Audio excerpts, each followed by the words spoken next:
Kids on Demand, a fantastic new service that offers a selection of the shows you trust with the characters your children love, available anytime on demand. This service is now available on IO Digital Cable Service from Cablevision. Shakers! Fantastic! Something wild is coming to PBS Kids Go. Activate Creature Power Suit! Cutting-edge technology. A tech-savvy team. I am so ready to max out the Creature Power Suit. Two brothers on a mission. Something tells me we're in real trouble. Protecting creatures of the world from danger. Wait, how do I land? Sort of. Wild Kratts. Weekdays only on PBS Kids Go.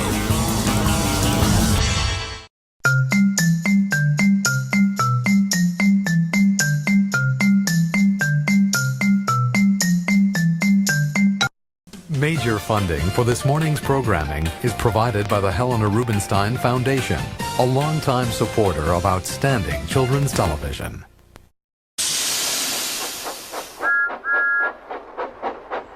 Thomas and Friends, making tracks to great destinations.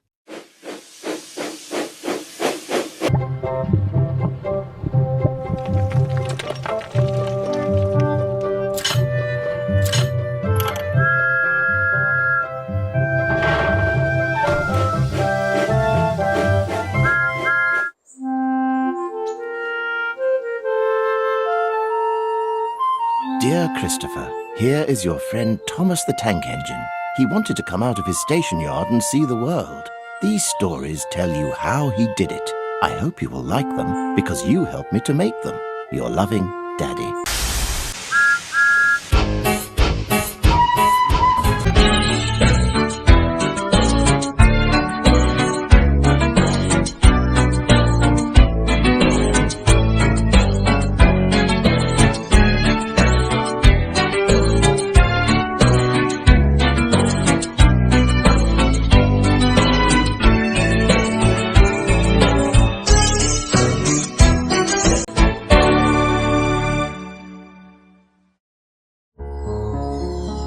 The island of Sodor is surrounded by beautiful blue sea.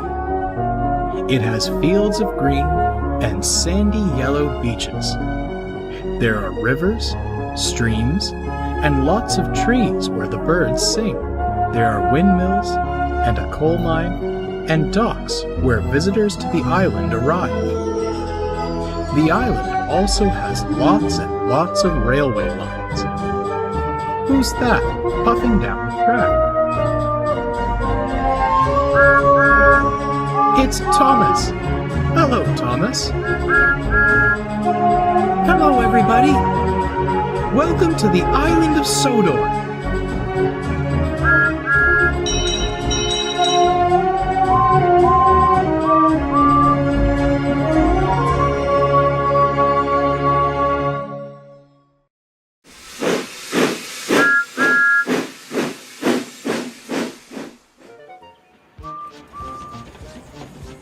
One evening, as the sun was beginning to set, James was pulling a goods train along the main line.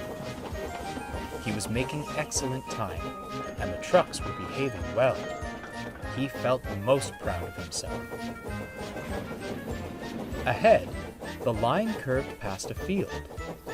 James knew that field well. It was the same one where he'd crashed on his first day.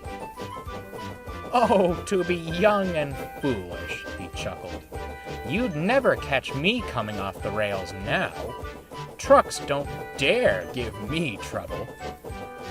Of course, he'd spoken too soon. The trucks had overheard. "We've plenty of trouble to give," they chuckled, banging their buffers. "Smarten up back there," barked James, bumping them in return. That did the trick. An old coupling broke. The last three trucks and the brake band came loose.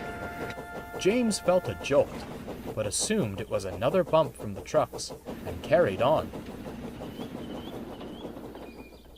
The guard braked the trucks to a halt, then got down from the van. He saw James speeding off down the line. "Oh, for pity's sake," he grumbled. He walked back to the last signal box, putting detonators on the rails as he went. The trucks, meanwhile, were delighted. "That'll teach him not to push us around," giggled one. "Why stop there?" smirked another. "He said we don't give him trouble, but we gave it. He said he'd never come off the rails. Let's prove him wrong. Wouldn't do that if I were you." Sat in the field nearby were more trucks. They were old and filthy, with rotting wood and rust all over. They lay broken and crooked amongst the dirt. "How'd you get there?" asked James's trucks.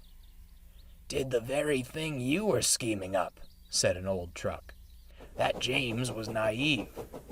Let him think he had us under control, then struck. Poor fella's brake blocks caught fire, and we took care of the rest."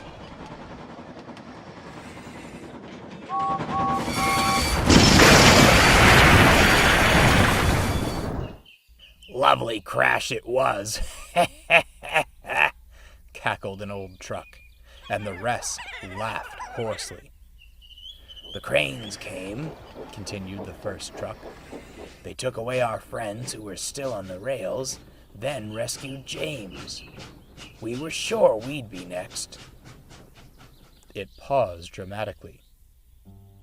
"Then the crane arms came to rest on the flatbeds, and an engine took them away. They weren't going to rescue us." But, stammered one of James's trucks, "we're indispensable. How could they not rescue you?" "Indispensable?" cried an old truck.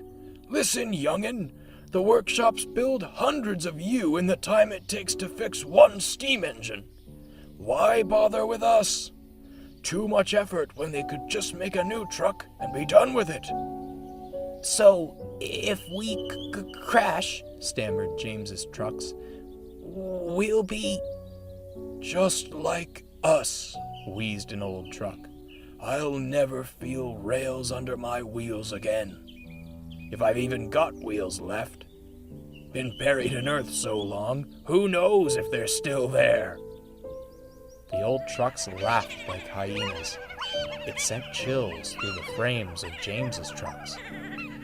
They were speechless. A whistle cut through the laughter.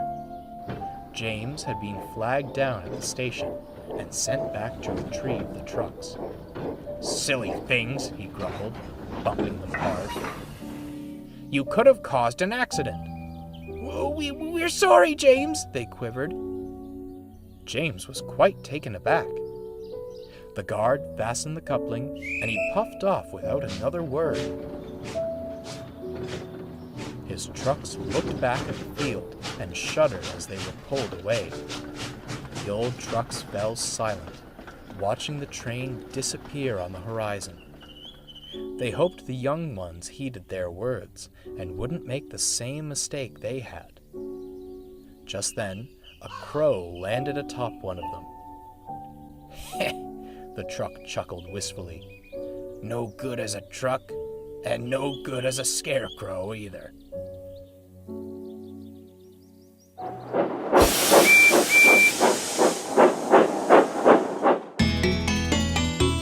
Everybody needs to have their favorite place, somewhere that they like to be. It could be in the countryside or in the town. It could be somewhere by the sea. Everybody likes to have a little space, somewhere they can be alone. Everybody needs to have their favorite place, and there's no place quite like home. Emily at Blacklock, Thomas by the sea, James at the washdown. That's where they like to be. Everybody likes to have a little space, somewhere they can be alone. Everybody needs to have their favorite place, and there's no place quite like home.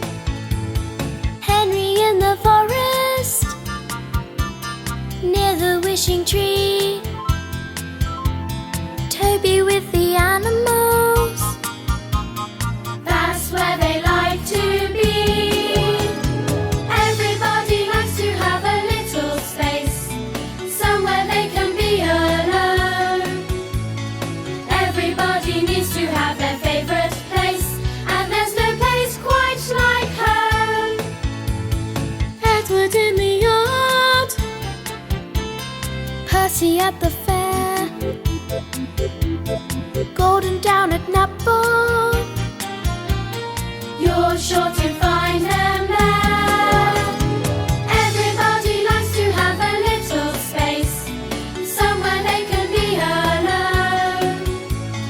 Everybody needs to have their favorite place, and there's no place quite like home.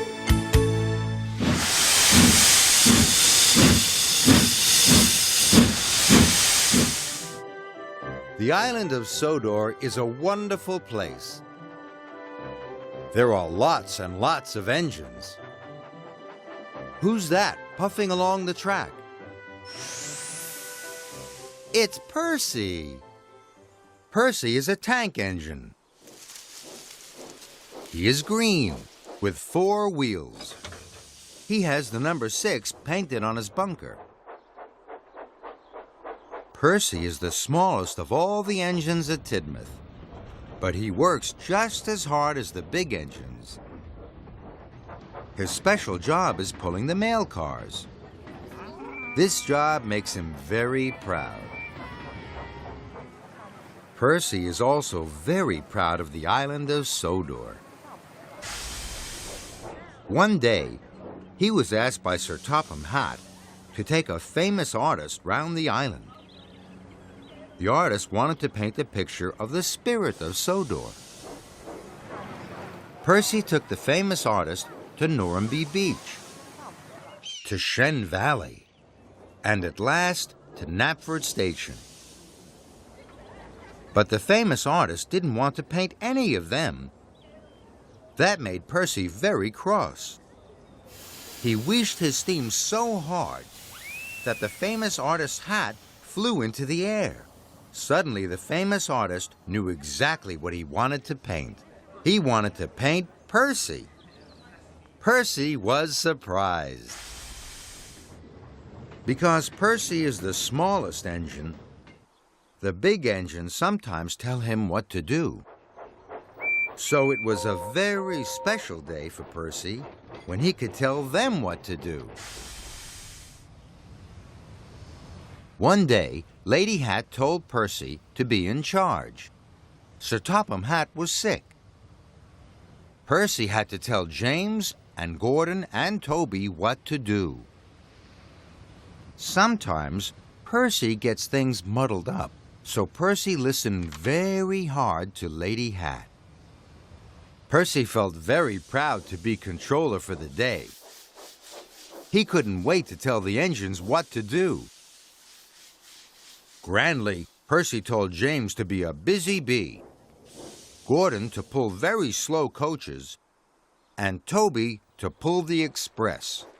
Later, Percy puffed off to check on his engines. Gordon was puffing very slowly.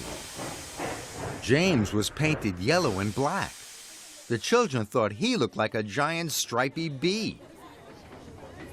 And Toby was using all his steam to pull the express. Gordon, James, and Toby saw that all the children were laughing at them. That made them very unhappy. Percy felt terrible. He had muddled everything up. He didn't know how to unmuddle it. Luckily, Thomas came to help Percy. Together, they put everything right. When Sir Topham Hatt arrived, he was very pleased. Whenever Percy is in trouble, he knows his friend Thomas will help him. That makes Percy very happy. And Percy, more than anything else, is a very happy little engine.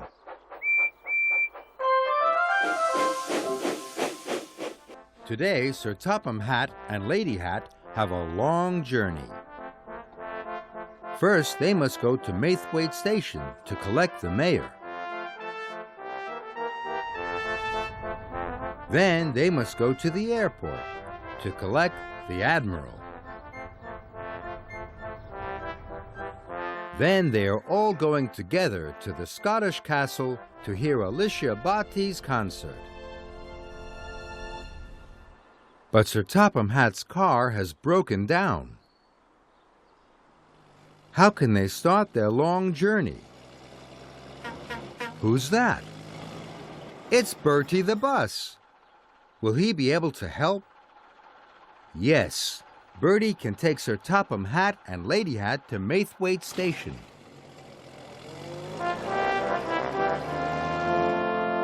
Now they have met the mayor, but Bertie will be too slow to get to the airport in time to meet the admiral. But who's that? It's Thomas. Will he be able to help? Yes, Thomas can take Sir Topham Hatt, Lady Hat, and the mayor quickly to the airport.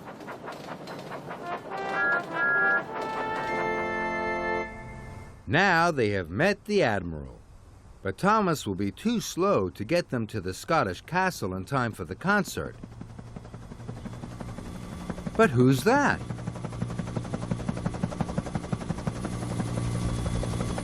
It's Harold the helicopter. Will he be able to help?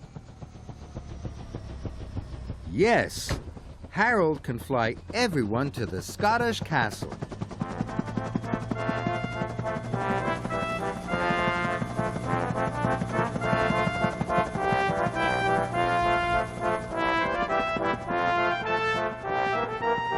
Thanks to Bertie, Thomas, and Harold, everyone has arrived at the castle in time. And now they can all enjoy hearing Alicia Batty sing.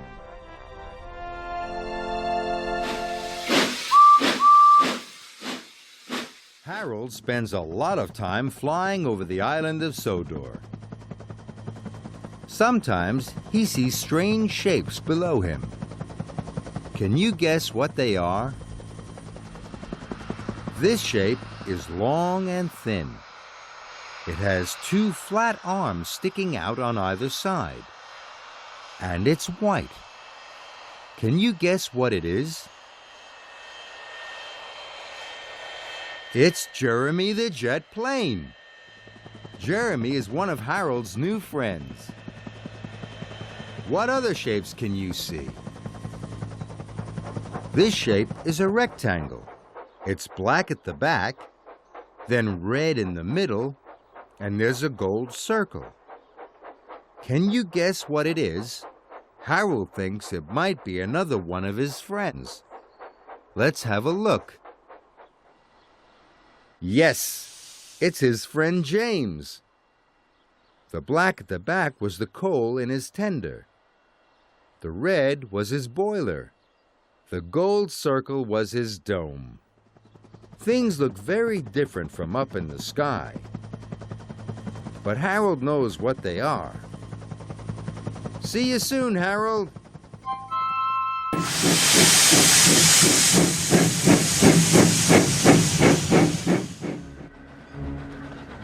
A streak of blue. Thomas and Edward gave a splendid effort building the railway, but they weren't suited for fast mainline services. As such, the fat director purchased another engine called Henry. Although a good sort, he was prone to steaming troubles, which caused endless frustration. Due to a lack of funds, engines were loaned from other railways. One of these, known only as 87546, fancied himself the savior of the line and never failed to make it known.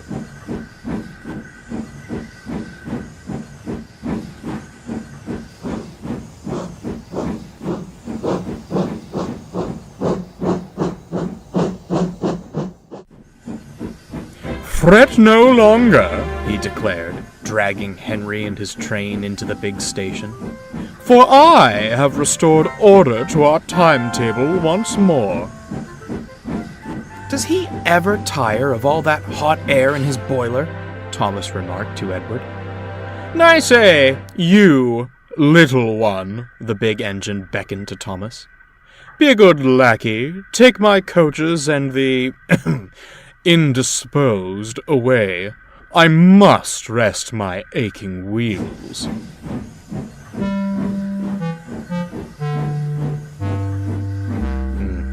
"Evidently not," murmured Edward. As Thomas buffered up, Henry couldn't even meet his gaze. "Oh, I'm sorry," he sighed. "He should be sorry," retorted Thomas. "One day, he'll get his."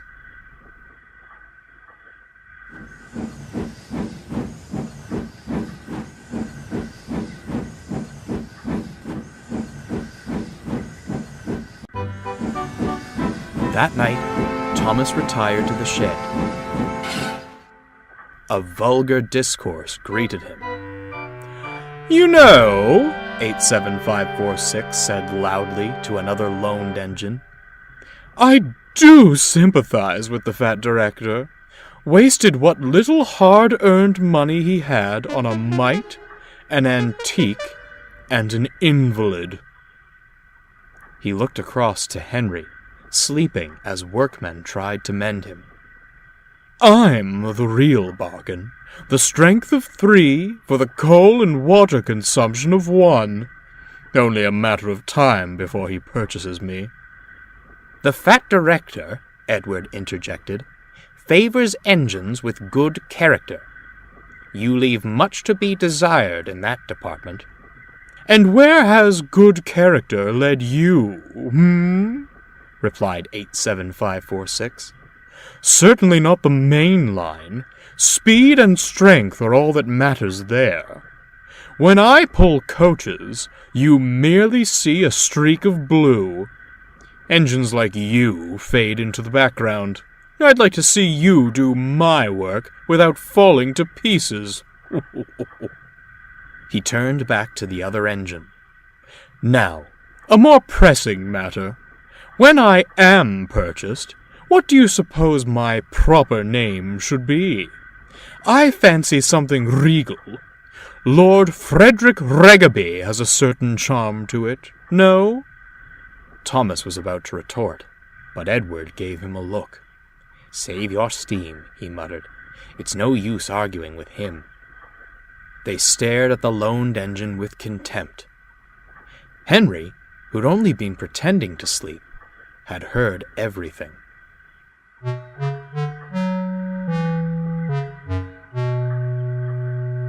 The next morning, 87546 awoke to a startling sight. There was Henry, hissing and wheeshing halfway on the turntable. "What the devil is this?" "Oh, dear!"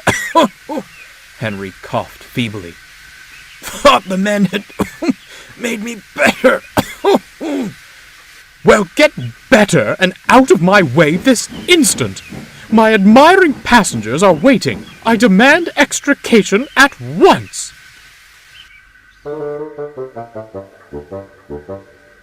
"Worse and worse," the fat director scowled. "The passengers cannot be kept waiting.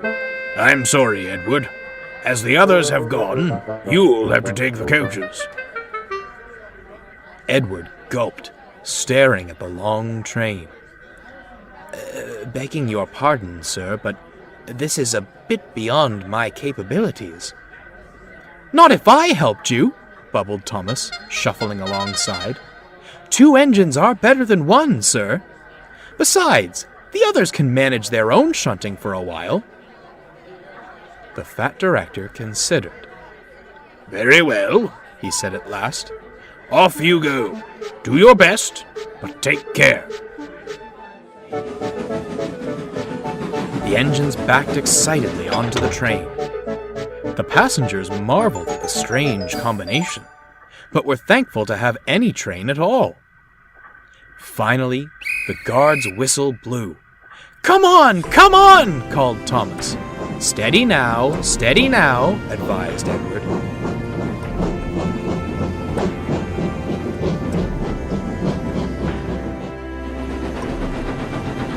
Soon they were on the main line and having a wonderful time.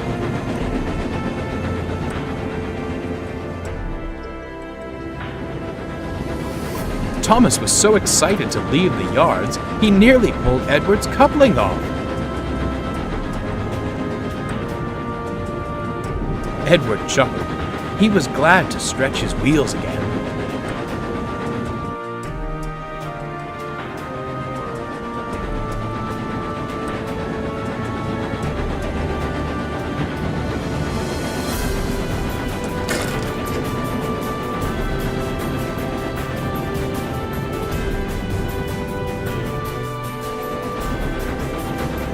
The two engines worked so well, the coaches felt light as air.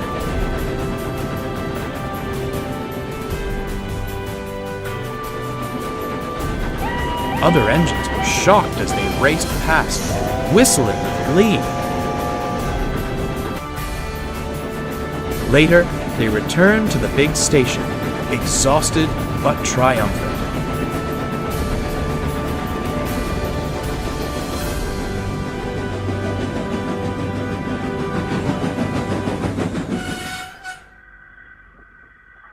Henry and 87546 stood at the platform. "Well, well, well," smiled Henry. "Our streak of blue has returned, and in one piece, no less." 87546 scowled as the happy passengers swarmed out of the coaches. "What splendid little engines you are! Your director must be proud of you." "He's very happy with his purchases indeed," chuckled Thomas. "No, ha ha!" fumed 87546 as he puffed away. "You were only allowed out of the yard because clanky old Edward couldn't manage alone. Enjoy your brief moment in the limelight. It's already fading." "If I didn't know any better," smirked Thomas, "I'd say he didn't like shunting his own train." He chortled off to the water column, but Edward stayed behind. "Are you all right, Henry? What on earth happened this morning?" "Oh, the usual steaming troubles. You know how it is." "Miraculously," he winked, "the problem seemed to vanish after you'd gone." "Oh, you didn't!" Edward gasped. "Now, Edward," Henry grinned, "do you really think I'd do such a thing?" And without another word, Henry steamed away.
kids.